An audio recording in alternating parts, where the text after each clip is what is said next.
सन कुछ गल विच गम दा खौफ नहीं सी, कोई शहर के लोग भी जालिम सन, कोई सानू मरण का शौक नहीं सी।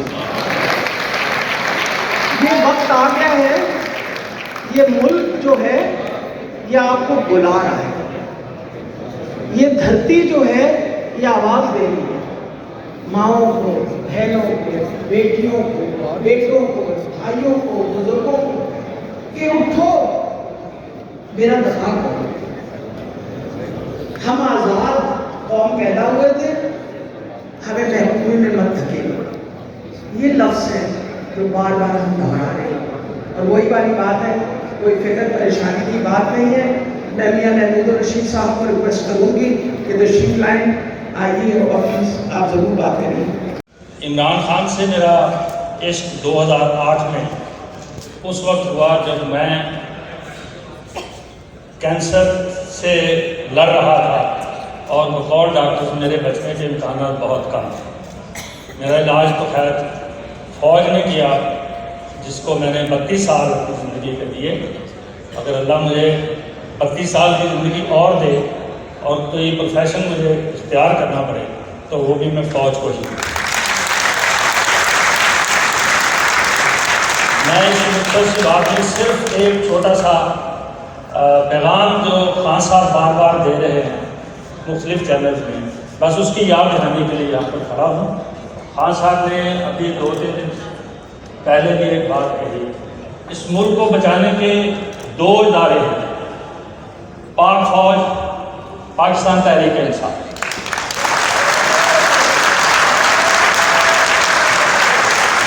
तहरीक इंसाफ ने पिछले 4 साल पाक फौज के अगले मोर्चे पे खड़े होकर इसके ऊपर चलने वाले तमाम गोला बारूद का बड़े अच्छे तरीके से मुकाबला किया। मेरी आपसे दरख्वास्त होगी कि खान साहब के इस पैगाम को ज़हन नशीन कर लीजिए। इस मुल्क में भी इंशाअल्लाह रहना है, पाकिस्तान में भी रहना है, पाकिस्तान फौज में भी रहना है और पाकिस्तान तहरीक इंसाफ में भी रहना है। और आखिरी बात, हमारा दुश्मन जो अज़ली दुश्मन है वो एक नहायत मुनज़्ज़म तरीके से हमारे जहनों को ख़राब करने की भरपूर कोशिश में है कि पाक फौज और पाकिस्तान तहरीक इंसाफ के दरमियान ये गैप पैदा करे। इसको रोकना है।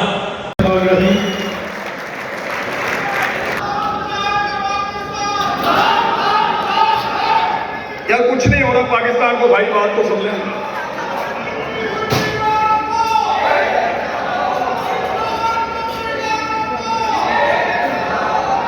जी भाईजान सुन लिया आपकी बात, मेरे कल बात करने दें प्लीज। लेकिन एक काम ऐसा है जो हम सबको आना चाहिए और उस काम के अंदर हम सबको माहिर होना चाहिए, और वो है दिफा। दिफा अपने तशख्खुस का, दिफा अपनी आज़ादी का और दिफा अपनी खुद मुख्तारी का। मेरी 10 मार्च और रिकॉर्ड पे ला रहा हूं आज, 10 मार्च 2022 को इमरान खान साहब से एक मुलाकात हुई। जिस दिन ये साइफर आया उससे 3 दिन के बाद मैंने आपके चेयरमैन को यह कहा कि आपको इसके ऊपर प्रोटेस्ट करना चाहिए, तो उन्होंने मुझे कहा कि मुझे मना किया जा रहा है। ये शायद आपकी पार्टी के बहुत सारे लोग ना बोल सके ये बात, मैं खुल के आपको बता देता हूं। अब जितनी धमकियां मिल गई हैं, जितना सारा कुछ हो गया, उसके बाद रह गया पीछे, खुल के बात करते हैं। उन्होंने कहा मुझे मना किया जा रहा है, रोक रहे हैं मुझे। मैंने कहा उनको जवाब भेजते हैं, डिमांड्स भेजते हैं, मुझे कह रहे हैं नहीं भेजना, रुक जाए, OIC आ रही है, रुक जाए। लेकिन मैं आपको अपने अंदर का सच बताता हूं कि मैंने उस दिन फैसला किया था कि दुनिया भी इधर से उधर हो जाएगी ना, अमेरिका इसको निकालेगा तो मैं बर्दाश्त नहीं करूंगा। मुझे नहीं पता कि हुकूमत किसकी आएगी, लेकिन मेरे मुल्क का फैसला मेरे मुल्क के लोग करेंगे, अमेरिका नहीं करेगा। पूरी तरह बाइस होकर, पूरी तरह मैदान में आकर, इसलिए मैंने ये सारा कुछ किया है जो एक सहाफी नॉर्मली नहीं करता। और उसके नतीजे में जो कुछ हुआ वो फिर कभी बताऊंगा इंशाल्लाह, किस किस ने क्या क्या किया है। नहीं, मैंने मंडियां लगती देखी हैं इस्लामाबाद में अपनी आंखों से। मेरे सामने पैसों के थैले वो लेकर आ रहे थे मैरियट होटल के अंदर। ये सारे मुनरिफ अराकीन वहां पड़े हुए थे उसी होटल के अंदर, जो इन्होंने वहां अय्याशी का अड्डा बनाया हुआ था। मैं वही था, एक एक चीज देखिए, कैसे सिंध से पैसा इस्लामाबाद पहुंचा, सबको पता है।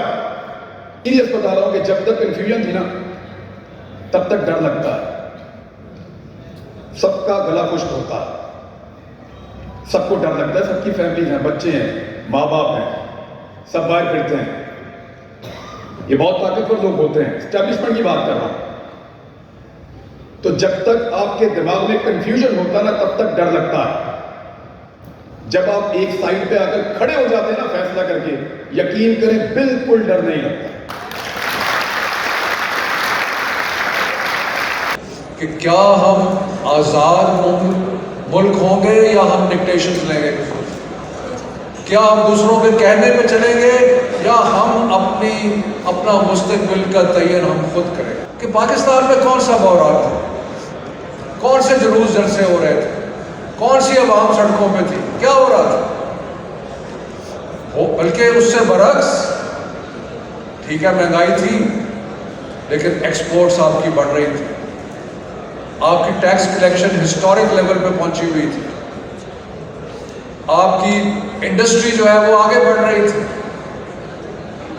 आपकी जो अजनास हैं, जो मेन अजनास हैं, इतनी पैदावार कभी हुई नहीं थी। जो फॉरेन रेमिटेंसेज हैं वो इतनी आ रही जो तारीख में कभी नहीं आई, और नए नए इनिशिएटिव्स आ रहे थे। रोशन स्कीम जो थी उसकी वजह से और फॉरेन एक्सचेंज बाहर से आ रहा था। आप देखें कि आनिया जानिया तो बहुत है, शहबाज की रिजल्ट क्या है, सवाए इसके कि अपने गुनाहों को धोया जाए, जिसके लिए तगोदौड़ कर रहे हैं। कभी FIA को कहते हैं कि प्रोसिक्यूट करना छोड़ दो, कभी किसी को कुछ कहते हैं।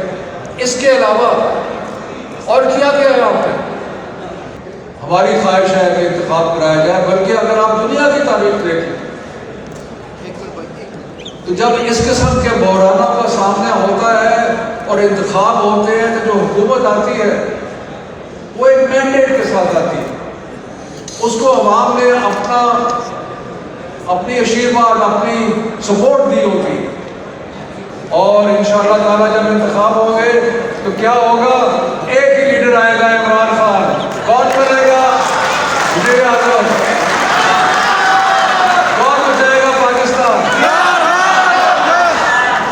और रोज रोज कौमों की तारीख में इस तरह लोग बाहर नहीं निकलते, क्योंकि सामने कोई ऐसा लीडर नहीं होता जो काबिल एतबार हो, जो दयानतदार हो, जिसको अपनी जान की भी परवाह ना हो और वो अपने मुल्क के लिए खड़ा हो। तो ये सारे हालात यकजा हो गए और आज अल्हम्दुलिल्लाह जिसने भी इस रजीम चेंज को प्लान किया था वो अपने मुल्क में बैठा एक दफ़ा सोचता ज़रूर होएगा कि पाकिस्तानी एक गैरतमंद कौम है और वो अपनी गैरत के लिए निकल गए। रूस के साथ हमारे दरवाजे खुल रहे थे। आज कहते हैं जी ये इमरान खान ने तेल की कीमत ना बढ़ा के बड़ा जुल्म किया। इमरान खान को रूस नजर आ रहा था, वहां से सस्ता तेल नजर आ रहा था, वहां से सस्ती गैस नजर आ रही थी, जो खरीदते वक्त आज आपकी कांपें टांगती। असद उमर साहब ने NCOC में वो रिकॉर्ड कायम किया कि पाकिस्तान 200 ममालिक में पहले 3 ममालिक में आया कोरोना के। और इंशाअल्लाह ताला आप देखेंगे कि जिन्होंने ये रजीम चेंज किया है पाकिस्तान में, अगले 100 साल रजीम चेंज तो दूर की बात है, पाकिस्तान की तरफ मैनी नजर से देखने की जरूरत नहीं करेगा।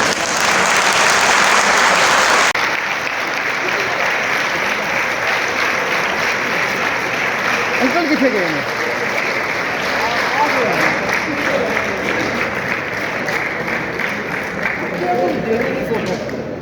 बहुत शुक्रिया। मुझे पता है कि सबकी बहुत ज़्यादा मसरूफियत, आप तशरीफ रखें प्लीज।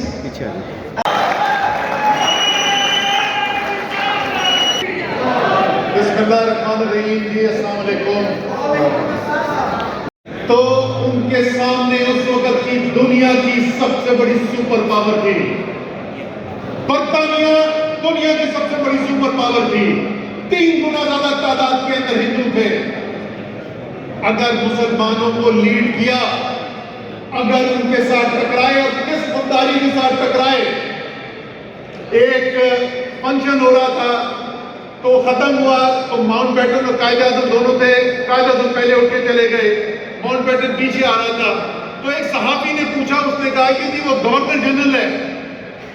उसने कहा वो अपनी कौम के लीडर का नुमाइंदा है, मैं अपनी कौम का लीडर हूं, ये मेरी जात की बात नहीं है, मेरी कौम की बात है। ये सोच के नीचे पाकिस्तान बना था। अगर उस वक्त भी शहबाज शरीफ होते तो यकीनन कायदे आजम को यही मशवरा देते कि जिन्ना साहब beggars can't be choosers, beggars can't be choosers की ज़हनियत से पाकिस्तान नहीं बनता। हकीकी आजादी मिलती है जब कौम की सोच ऐसी हो, जब लीडर की सोच ऐसी हो कि दुनिया की ताकतवर तरीन पावर भी उससे सवाल करे कि क्या हम अफगानिस्तान पर हमले करने के लिए आपसे अंडे ले सकते हैं। तो लीडर सोचे नहीं, लीडर बोले Absolutely not. ये होता है लीडर। ऐसे बनती है आजाद कौम। शहबाज शरीफ दिल बड़ा करो, ये 22 करोड़ की खुददार कौम है। जिस दिन तुमने फैसला कर दिया बूट पॉलिश छोड़ने का और खुददारी के लिए खड़े हो गए तो तुम्हें भी पता चलेगा कि जो रुतबा, जो इज्जत, जो मर्तबा मिलता है एक आजाद इंसान बनने का, और खास तौर पे 22 करोड़ अवाम, दुनिया की बड़ी अस्करी ताकत, एक न्यूक्लियर ताकत, जिस दिन ये फैसला कर ले कि हमने गुलामी नहीं करनी, कोई दुनिया की ताकत उसको मजबूर नहीं कर सकती। तो जैसे जैसे इमरान खान की कॉल का टाइम करीब आ रहा है, कैंपेन टांगनी शुरू हो गई है।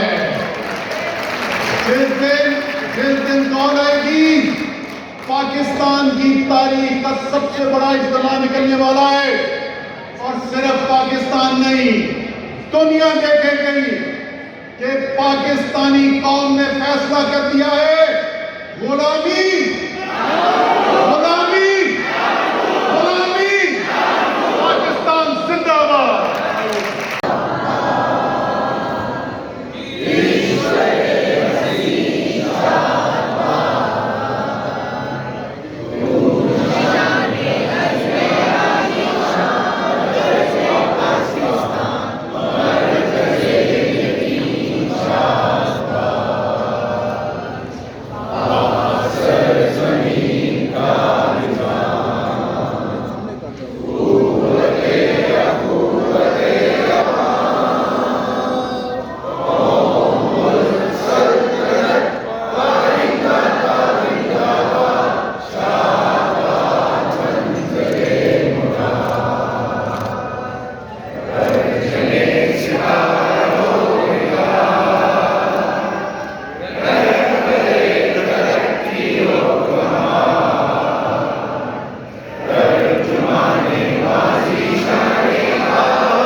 आगे देखना चाहता